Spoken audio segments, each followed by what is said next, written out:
All right, this is the PA High School Football Report podcast. Thanks to our sponsor, OSS Health. We are thrilled to have those guys aboard this season, and we are rolling right along into 2025 football season. Last week, we hit the midpoint of the Mid-Penn Conference regular season, and now just a couple weeks away is the midpoint of the entire high school football season. That would be week 8, but we are rolling into week 7 right now. PennLive colleague Dan Sostek is there. Eric Epler here. We have a special guest with us to start out too.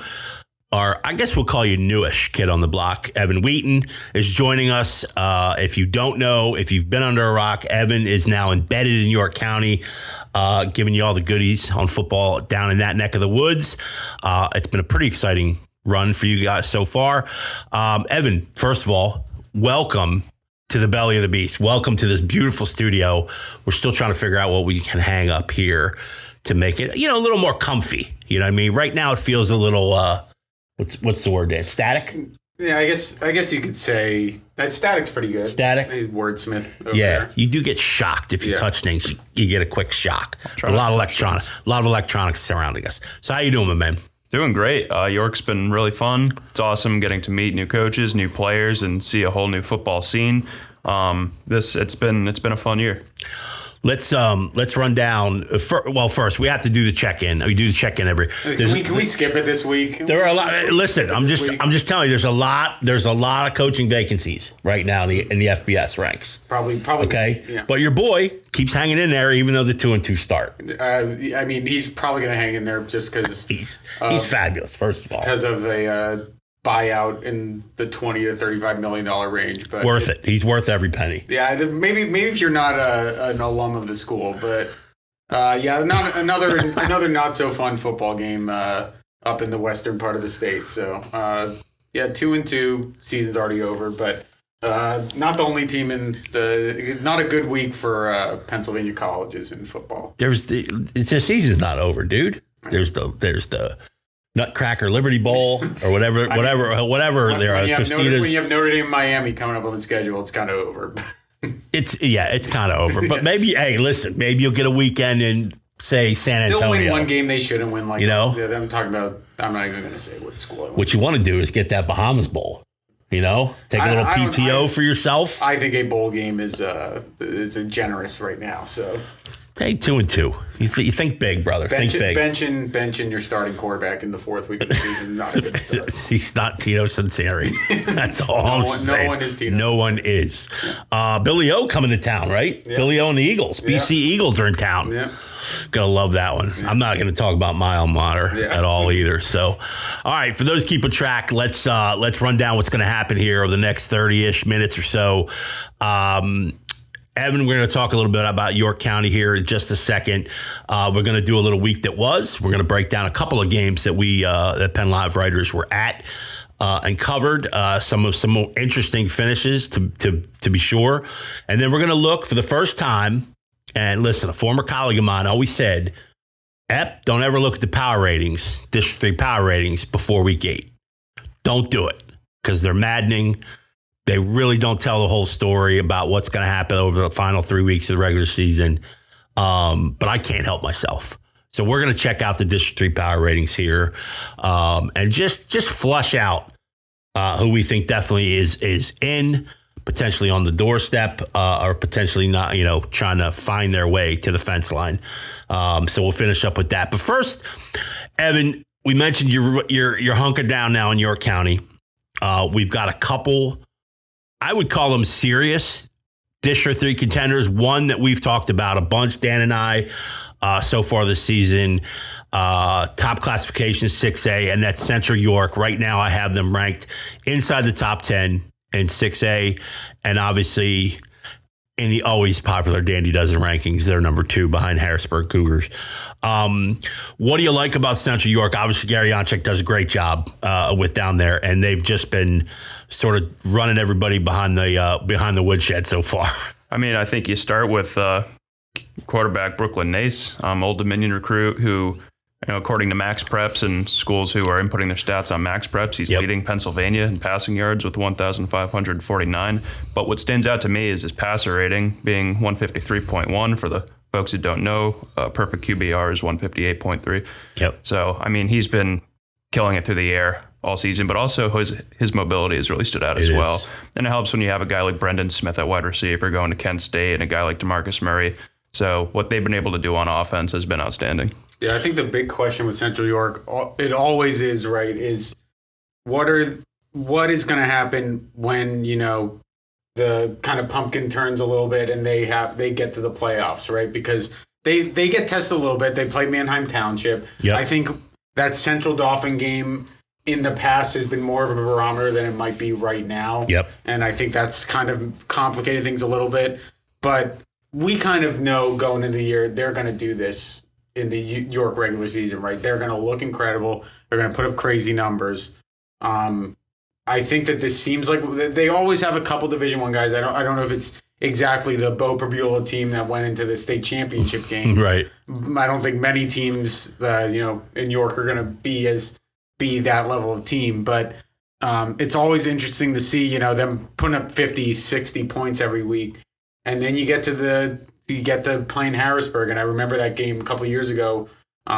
They looked like a team that would challenge Harrisburg a lot to go into that game. And Terrell Reynolds played one of the best games defensive player has played in a playoff game in District 3 in quite some time. He just completely wrecked the game, and the game was not close. And I'm sure that's something that Gary has been working on, is constantly working towards, is how do we prepare for that jump of the playoffs? And I'm interested how you think how you think they're kind of approaching that.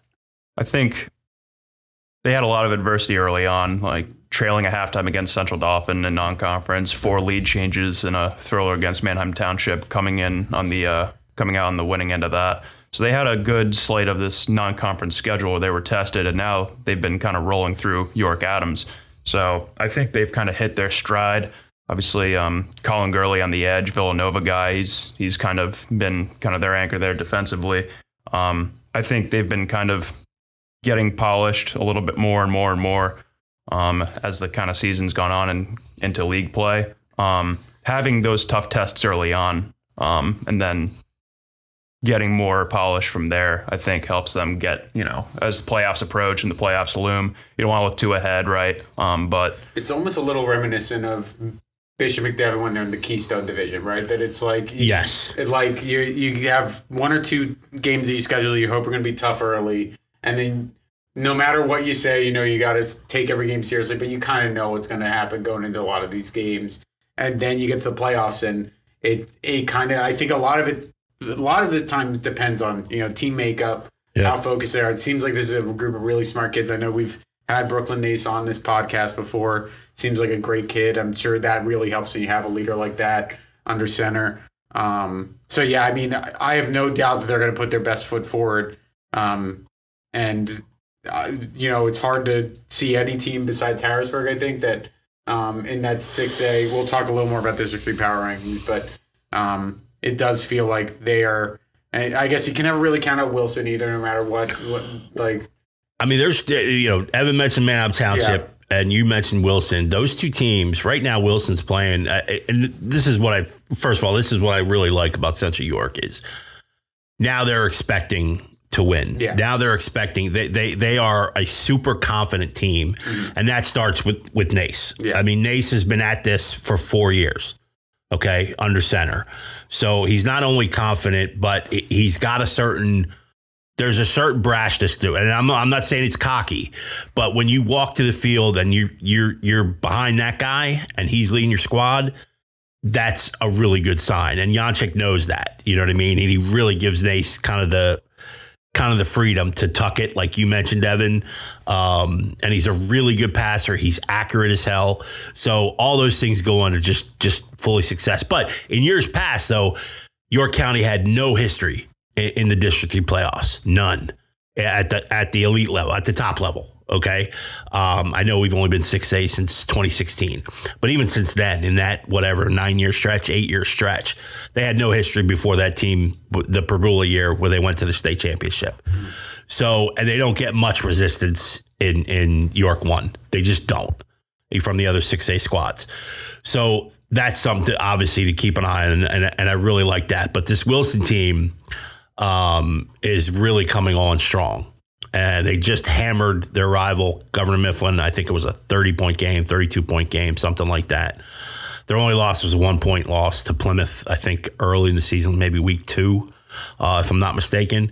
And Manheim Township has slowly kind of gained steam here over the last couple of weeks.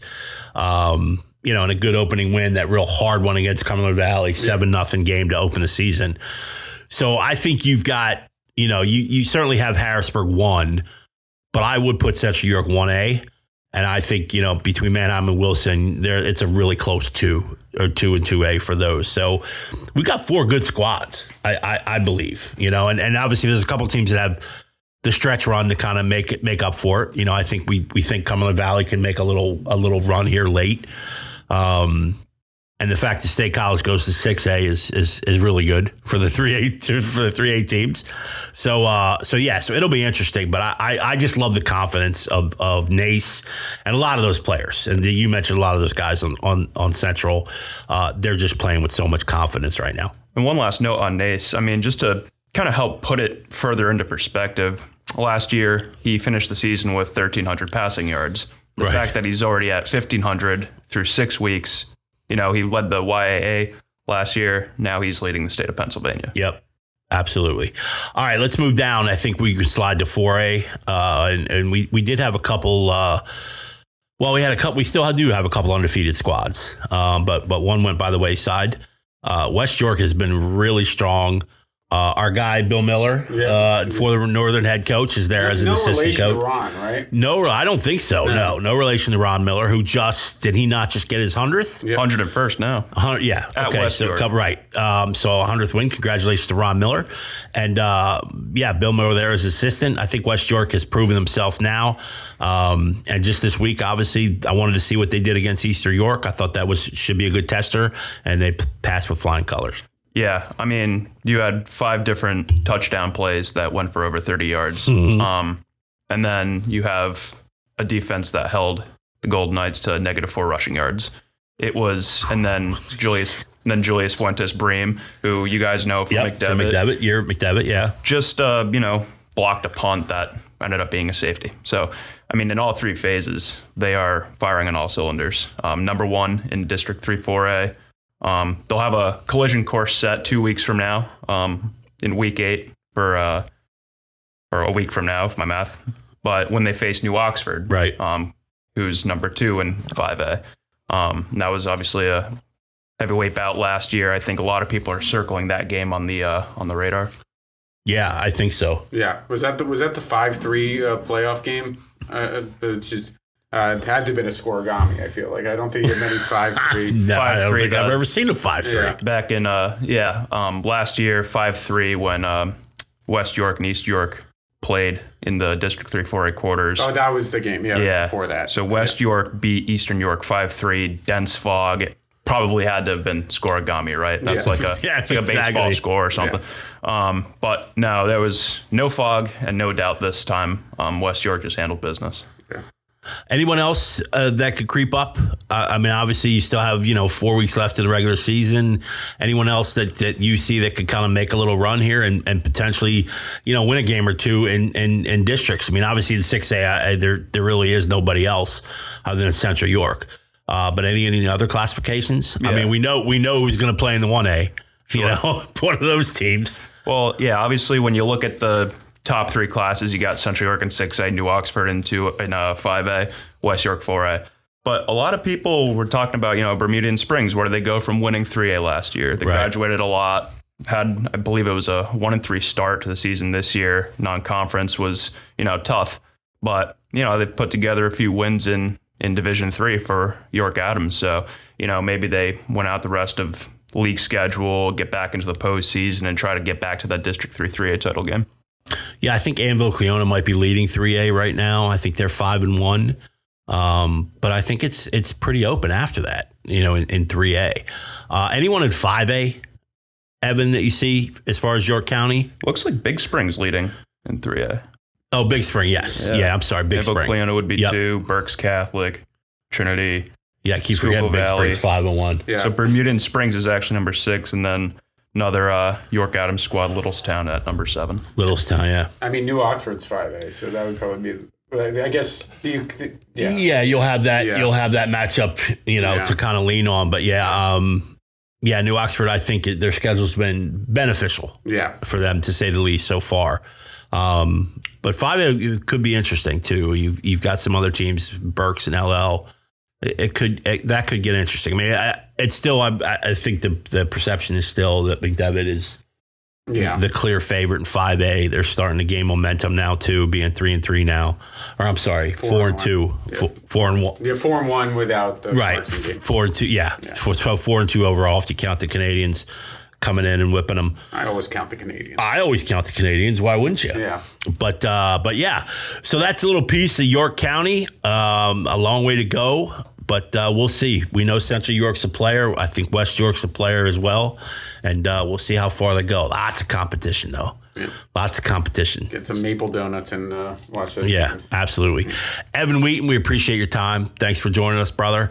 And we'll have you on again maybe in like 2 weeks. See where we are. Yeah. Always down to come down to the dungeon. Yeah, you get to come down to dungeon, enjoy it. It's not like the old place. We don't have to compete with the big varmint. The big varmint. Like any other place. What position would the big varmint play? Oh, they would play nose guard. Yeah. Oh, absolutely. You ever seen a wombat? Not a. Oh yeah, they wombat. They look awesome when they run. Wombats. The rats at the other place were twice the size as wombats. That is terrifying. Yes. Yeah. They were like mini bears. Oh well, I'll just have to take your word and for nasty. it. Next to the railroad juice. Yeah. Next to the juice near the railroad. There's always glowing juice near the railroad. Oh. That's exactly right. Yeah. That's where we have them. But Evan Wheaton, thanks so much. We appreciate it, bud. All right, Dan, let's get to a couple games that we covered. Mm-hmm. You were at an interesting one at Glen Ressler Field, which is always fabulous. This is my first time down in Herndon, PA. Was it your first time upriver, like going up? Going that specific direction, it might have been, honestly. I haven't been there too much, and it's a great environment there. It's fabulous. It's a really intimate football experience. Yeah. Like the stands are low. This actually ended up playing a bit of a part of the game. The fans are allowed to kind of get pretty close to the field. Plus, you can see, you literally can park by the stands. Yeah, exactly. You're at a single A or double A facility upriver. Yeah. When you can park 18 feet from the field. And this is my first time seeing Lime Mountain play this year, and I really had no idea what to expect going into this Steel High game, because I think even if you ask Lime Mountain before the game, they probably say, the Steel High is going to have an athletic advantage in this game, right? Yes, I believe that. But the Lime Mountain just has this way of moving the football. I think their offensive line is pretty darn good. But I don't the smaller schools you kind of overlook that aspect of them a lot of times, right? Because usually when they're winning, it's kind of their star players making big plays and kind of focus on them. But they got a big stop in the opening drive. Steel High got the ball down to 1, get a stop, score in the next possession. Steel High comes back to ties. But I think the big thing that was so impressive about this game is that I would say Lime Mountain's either best or second best player, Max Johnson. Looked like a shoulder-ish area injury. Second drive, misses the rest of the game. They're still able to put 36 points on Steel High. Caden Dunkelberger had a great game. This kid is 5'7", 160 pounds. 5'7", 160 pounds, and is top 3 in the mid-pen in tackles for loss, which is. And he had one against Steel High. He ran for 130 yards and 2 touchdowns. The story of the game was, to a certain degree, 20 penalties on Steel High. 20. Wow. Most of them being of the 5-yard variety. Most of them being false starts or offsides. It was met with a lot of This is where the fans being close discomfort. Field played a part. There were multiple fans kicked out of the game. There was a referee, in fact, told other fans, if you guys keep this up, your team is going to forfeit. But I mean, it's natural when there are 20 flags in a game, fans are going to get mad. This is the way That's the way. That's frustrating to watch. Yeah, it just is. And they were legitimate calls. I think most of them. There was a couple weird things. The end of the half, one ref says Steel High got a timeout, 1 second left. The other waves it off, and the half's over. Stuff like that. It did feel like maybe Line Mountain got a little bit of There's always a sort of arrow pointing which way the calls are leaning in a certain game. Right. And it did feel like Line Mountain maybe got some of that, but they earned that win. And they look like I think if you're a 1A school that beats Steel High, you're one of the best teams in that 1A class and have a chance to go pretty far. So I was really impressed. Yeah, I don't mind saying, I took a little heat. I'm Line Mountain 3. Really? In single A behind Fort Cherry and Clareton, which is pretty good company. Yeah. I don't know if they're quite at that that Fort Cherry place, but they're tough. They're a tough football team. They have a lot of dudes. Yeah. You know what I mean? They just have a lot of dudes, and you don't quite know. Like, the one constant, obviously, Dalton Shadle's a good player. Has been Caden Maurer. Yeah. I mean, obviously, the quarterback, and he is an experienced guy. He's a fearless guy. Really tough. He's just a good football player and a leader you would really want to have on the team. Mm-hmm. But Dalton Shadle can erupt at any moment. Mm-hmm. You mentioned Dunkelberger, had an unbelievable year. You've got Max Johnson off the edge. Mm-hmm. I mean, this is a squad that really has a bunch of guys that can play football. Freshman Henry Malfara at a 54-yard Malfara, yeah. He outran some Steel High kids, which I think, the type of athletes you have. You have Division I football players on that Steel High defense. Yeah. Yeah, Steel High to me, just in a game like this too, Line Mountain's experienced enough to kind of play the aggressiveness against them. Mm-hmm. Steel High just obviously is very aggressive. I've talked about the front guys for Steel High a lot. Mm-hmm.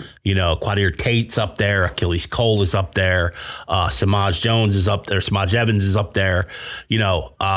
Those guys really play active. They're really active, and they're tough to get by. But the rest of the guys are a little bit like they get caught out of position from time to time.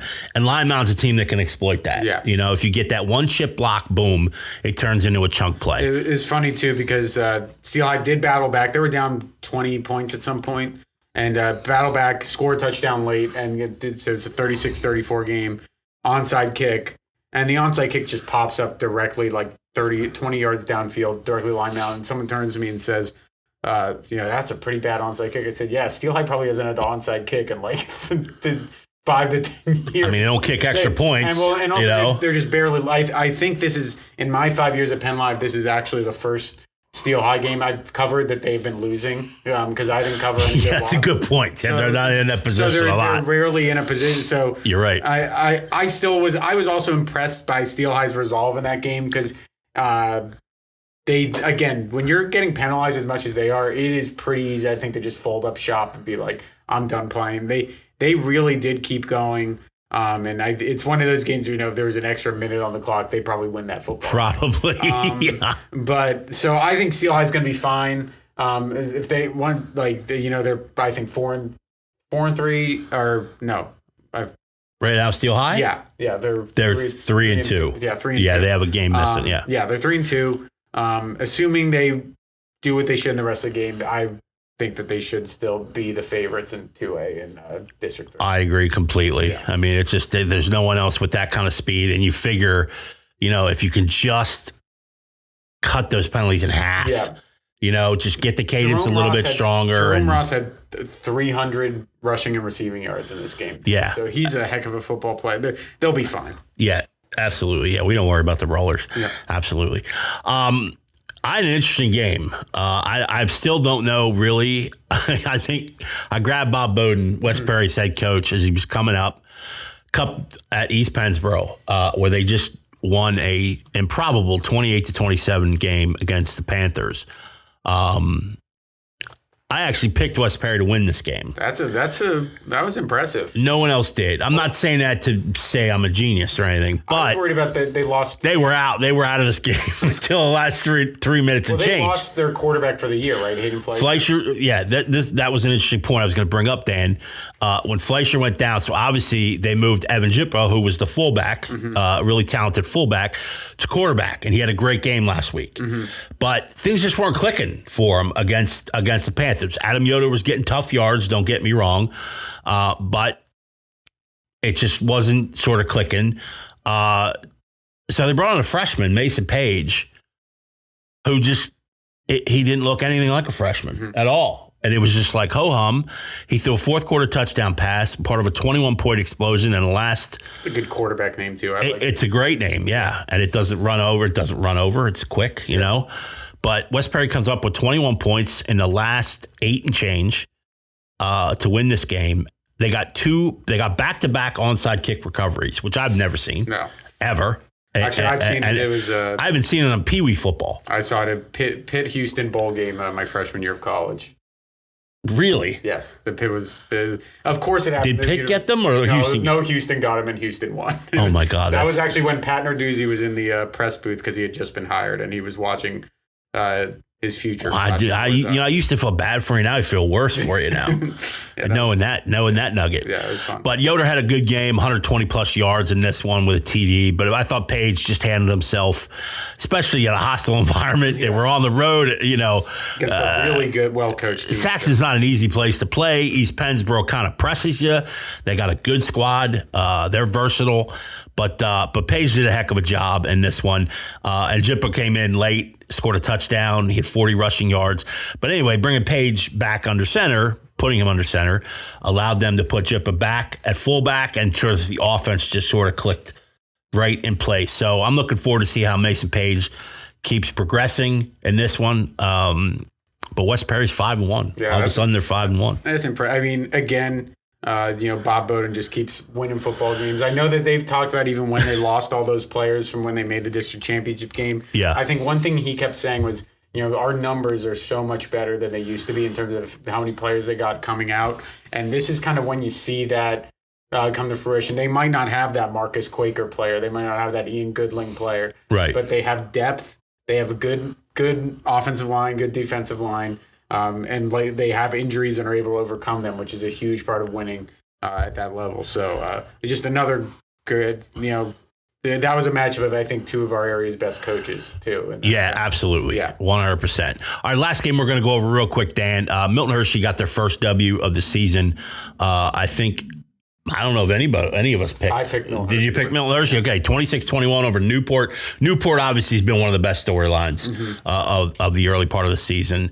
But what do you know about this one? I mean, I've just been kind of surprised by Milton Hershey's season so far. Me too. I really don't think they're I think that they're more talented than what their record is. But you are what you're like. They have athletes.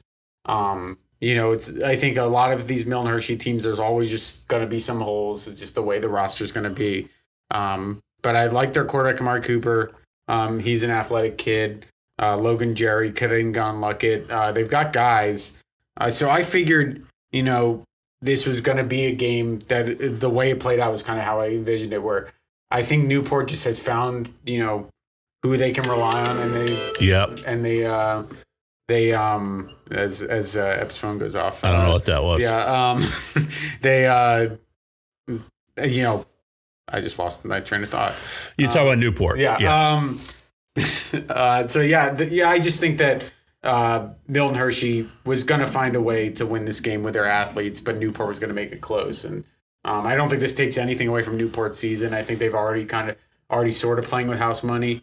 But Milton Hershey's always been a second half team, and maybe this is the start of something.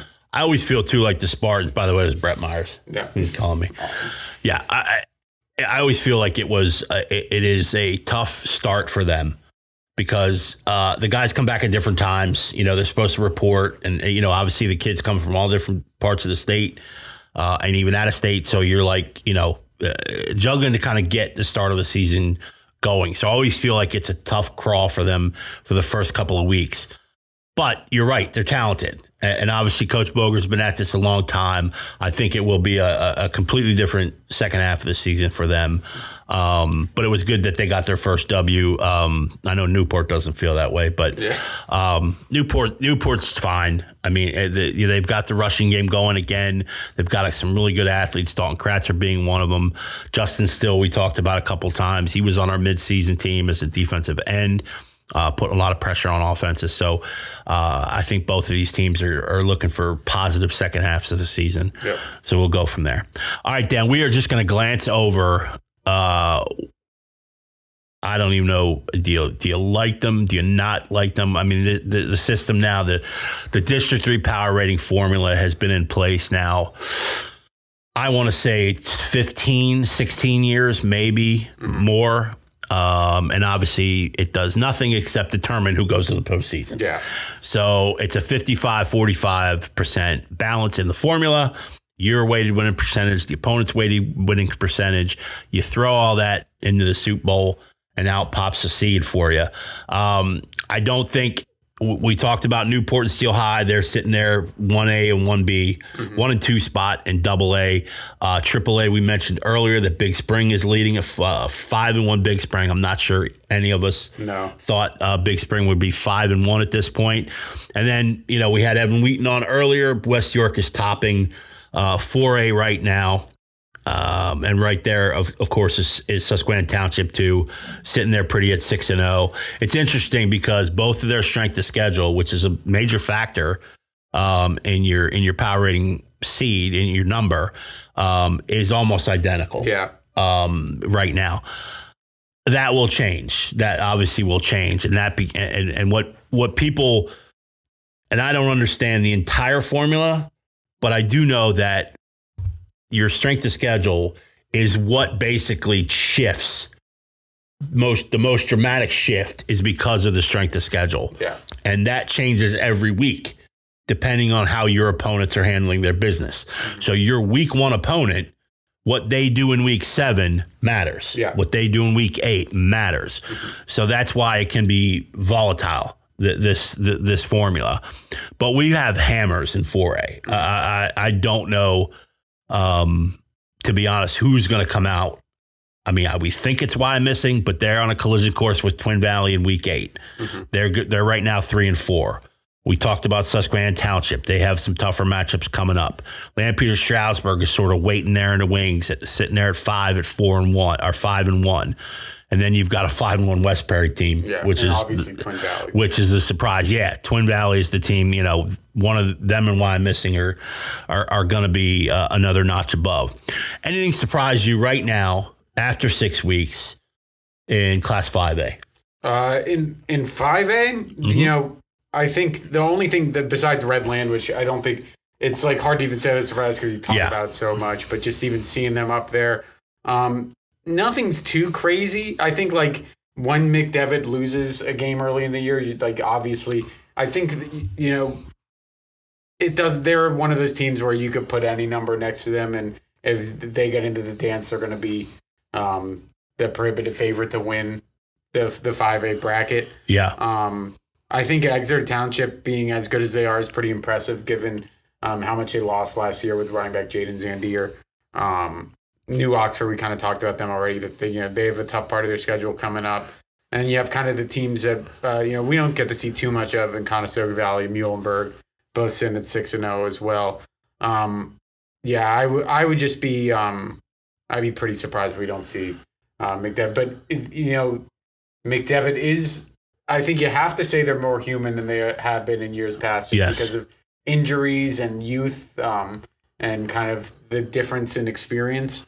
But I'd still put them as a favorite. Yeah, I mean, obviously Swoop's been out, for a little stretch. Jonte Quick's been out for a stretch. They've had a couple issues along the line of scrimmage. So, yeah, they certainly have not played their best football yet. I don't think so, even though they played a whale game against the other one. Yeah. But what's interesting to me is right now, if you're sitting there, To me, it looks like if all things being equal, either Shippensburg, Mechanicsburg, or Hershey are not going to make this postseason. Yeah. And that's 5-1, 5-1, and 4-2. Now, I'm not saying that they're going to go and they're going to lose 2 out of 4 down the stretch.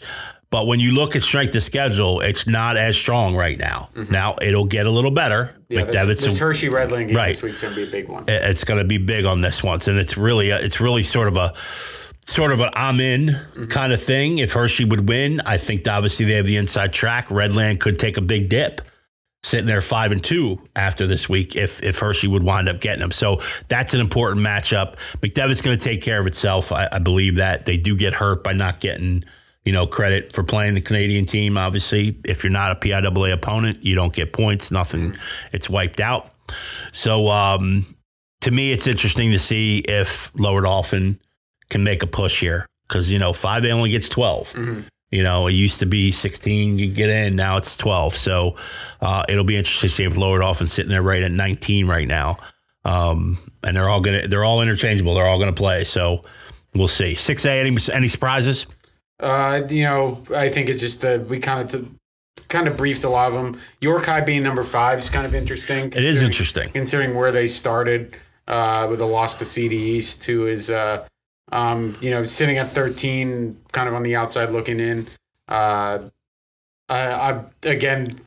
This has a lot to do with math and everything, and I don't think that it factors in, winning 91-0, but they are a team that won 91-0 in a football game. So they've put up 143 points in their last 2 games, so that's pretty impressive. Yep. But I just think that pretty much you can just pencil in for the next handful of years, Harrisburg, Central York, and Manheim Township just being those teams and Wilson. That top 4 is that's the cream of the crop in 6A until proven otherwise. Yeah, I agree with that. And it's interesting, isn't it, that, in Class 6A, 10 teams qualify for the District 3 playoffs. And you've got 2-4 CD, 2-4 CD East, and 2-4 Chambersburg right there almost on the fence. Yeah. And at 2-4, that shows you the strength of the Commonwealth, and that shows you that if you can get to that 5-win mark, you're going to be in easily. And Chambersburg's a team to look out for because they've already had their Harrisburg State College gauntlet. Yep. If they win, that game against Cumberland Valley in 10-17 at Trojan Stadium could be a big one. That win could get them in the playoffs. Yeah, and I think as sort of a powerful schedule that Cedar Cliff has played so far. They're still inside the fence right now. Yeah. You know what I mean?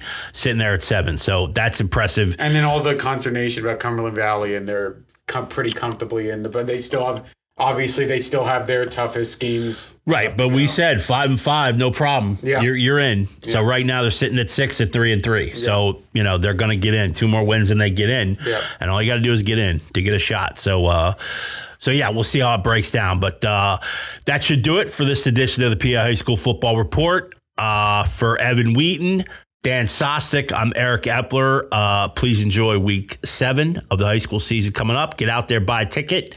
Maybe take your umbrella just in case. Don't. You don't want to take an umbrella? No, don't put that out there. Come on, let's have a nice sunny. I said just in case. Yeah, but let's just have a nice sunny Friday night. It's gonna snow. Okay, it's not gonna snow. Oh my God. Who said snow? I didn't say snow. Yeah. Megan Merlin said snow. Now she's bringing all the bad. Oh my God. Exactly. I'm being facetious. All right, fine. Leave your umbrella at home, and if it rains, you know who to blame. I'm wearing a tank top. I'm going to wear a tank top, sunglasses, and a visor. Just wear your pit hat. Yeah. Just represent. No, I'm not wearing that. Narduzzi's strong. I'm not wearing that in public anymore. All right, we'll come back next week. We'll see you.